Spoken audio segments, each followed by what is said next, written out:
Jasmine and Angel. My daughter Jasmine's life journey was not easy.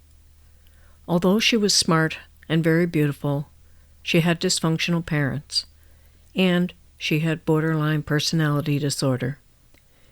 Because of this, she had a very difficult time with her relationships and didn't see the world the way the rest of the world did. Jasmine turned to drugs at an early age as a way of being accepted by her peers, and very quickly became addicted to substances. At 19, she gave birth to her only child, Angel Renee Kavanaugh. She was unmarried, and the relationship with the father was shaky, so it did not last. My new husband and I tried our best to help Jasmine, but nothing helped. Counseling, therapy, drug addiction services, etc. She would do well for a short period of time, then would make more addiction-related choices. After several years of trying to help Jasmine with her problems without success, we eventually became responsible for the care of her daughter, Angel. Charlie and I raised her full-time from the age of 3, except for a couple of brief instances when she was in foster care for 6 months, and with her mother for trial periods. Angel was with us full-time from 5 years old until she turned 16 and went to live with her mother.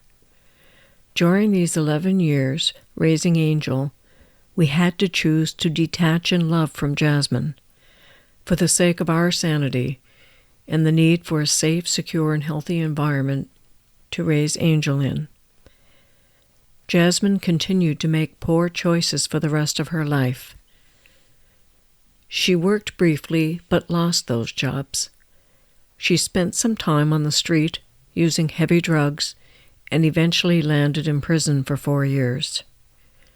She was out of jail and on methadone for about 4 years, and then committed another crime that led to her being incarcerated again for another 2 years. She was free from jail only 4 months before her untimely death on September 30th, 2015.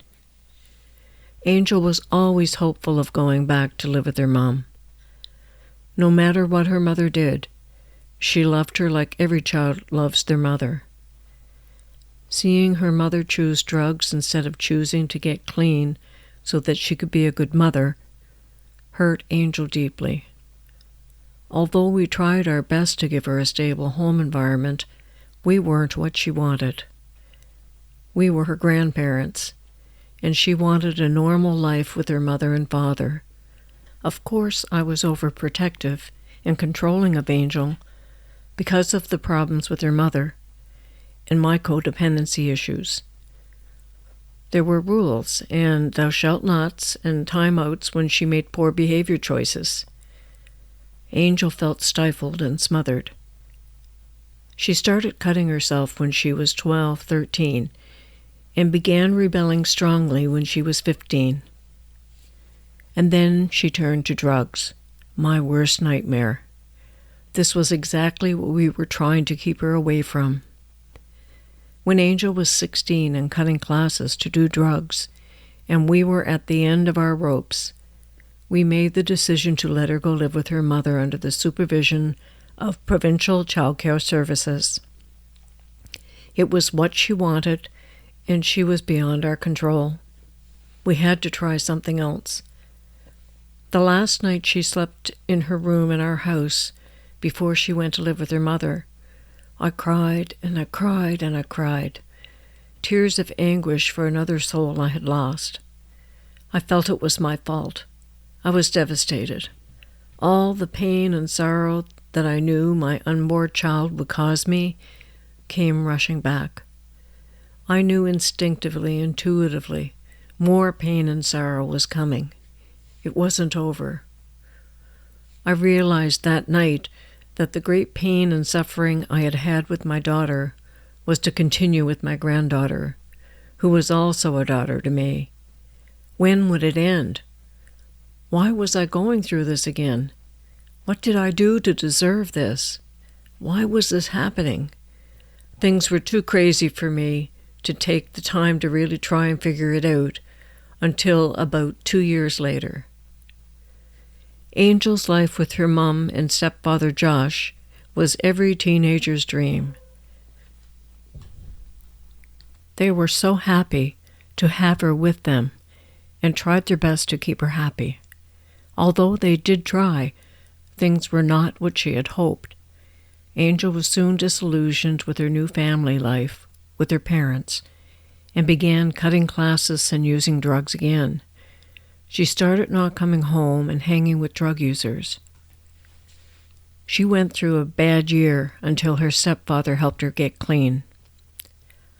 I started wondering what my life was all about when my daughter Jasmine was arrested again in April of 2013 for the same crime she had committed 8 years earlier. It had been almost a year since I had retired, and I had been wondering, is this all there is? Even though Charlie and I were both as happy as anyone I know as a couple, and we now had the time and ability to travel and do what we wanted, I started to be bored, and the family troubles just wouldn't stop. I remember asking God, what do you want from me? What am I doing wrong? Please show me what you want me to do.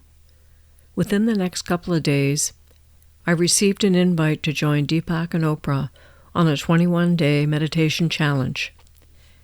I saw this as a message from God because I had meditated and practiced yoga when I was in my early 20s and found it very rewarding. I had stopped meditating after I had my daughter Jasmine because the time devoted to meditating quickly was replaced by the daily activities of being a parent. I always promised myself that someday I would meditate again when I had time. But that time never seemed to materialize. This was God's message. Start meditating. So I did. This was the renewal of my spiritual journey and my awakening to who I am today, and that led me to the stairway to heaven.